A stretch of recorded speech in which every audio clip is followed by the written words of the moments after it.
Ensimmäiseksi mä kerron tästä Buttons-moduulista, jonka on Adero ja Miko tehnyt.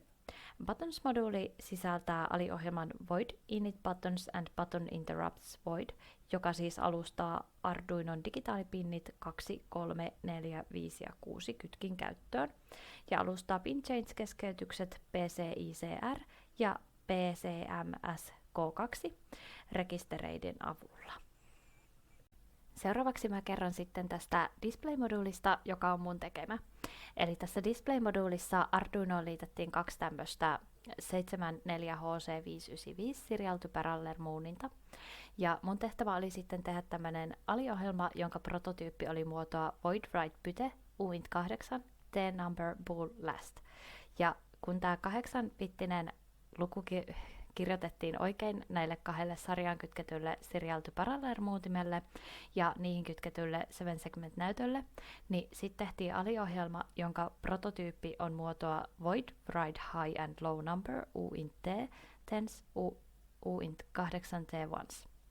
Ja aliohjelma ottaa siis tässä ensimmäisenä parametrina 10 ja tokana parametrina sitten ykköset, jotka piti kirjoittaa sitten tätä edellistä aliohjelmaa hyödyntäen tähän 7-segment-näytölle.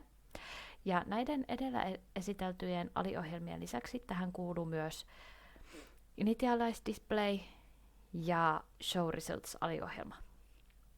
Ja Initialize Display alustaa nämä näytön tarvitsemat pinnit, ja Show Results-aliohjelmalla voidaan sitten kirjoittaa tuohon näytölle numerot 0–99, eli tämä pelin tulos.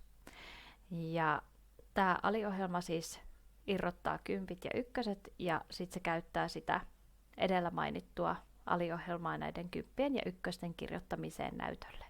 Seuraavaksi mä kerron sitten tästä LEDit-moduulista, joka on myös minun tekemä. Eli tässä toteutettiin 4 LEDin sytyttämis- ja sammuttamisaliohjelmat, eli void set LED, void clear all LEDs ja void set all LEDs.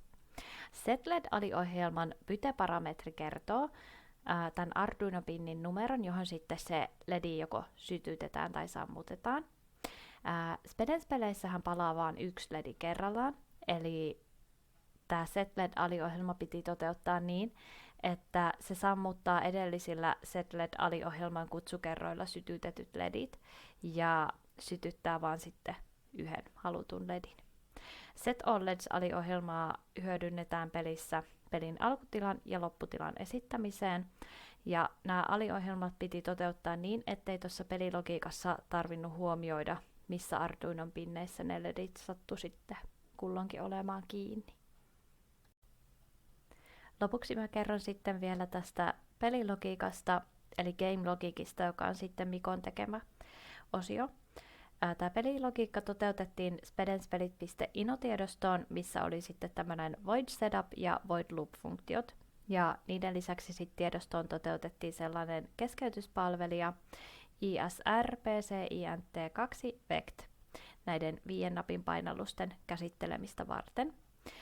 Sitten siellä on semmoinen void initialize timer Arduino timer 1 alustamiseksi ja ISR timer 1 kompa timerin keskeytysten käsittelemiseksi ja void start the game, void stop the game pelin käynnistämiseen ja void check game käyttäjän inputin tarkistamiseen.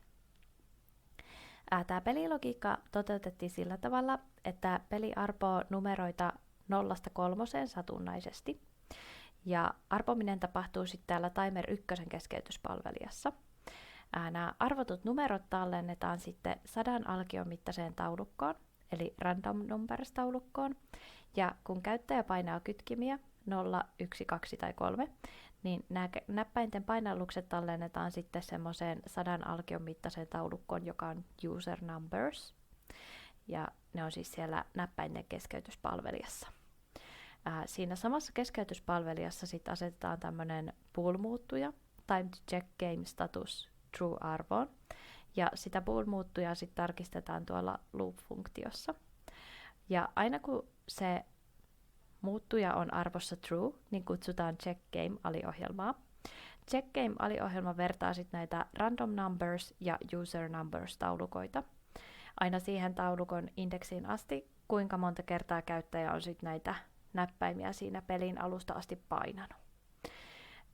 Jos ne taulukoiden alkiot on samat, niin peli jatkuu ja pelin tilanne näytetään sitten Show Results-aliohjelmalla. Ja jos taas viimeinen näppäinpainallus on ollut virheellinen, niin sitten se peli loppuu Stop the Game-funktiolla. Ja Stop the Game-funktio disabloi Timer 1 keskeytykset ja Start the Game enabloi Timer 1 keskeytykset. Ja peli siis alkaa tai keskeytyy, kun Timer 1 alkaa tai lopettaa sit antamasta niitä keskeytyksiä, joiden tahissa sitten näitä satunnaisia lukuja arvotaan ja ledejä sytytetään. Tästä Timer 1 alkukeskeytystahista vielä sen verran, että sen nopeutumisesta määriteltiin niin, että keskeytystahti on alussa 1 Hz ja sitten sitä nopeutetaan 10% aina 10 oikean painalluksen jälkeen. Eli tämmöinen oli tämä Spedenspelit ohjelmoinnin sovellusprojekti meillä.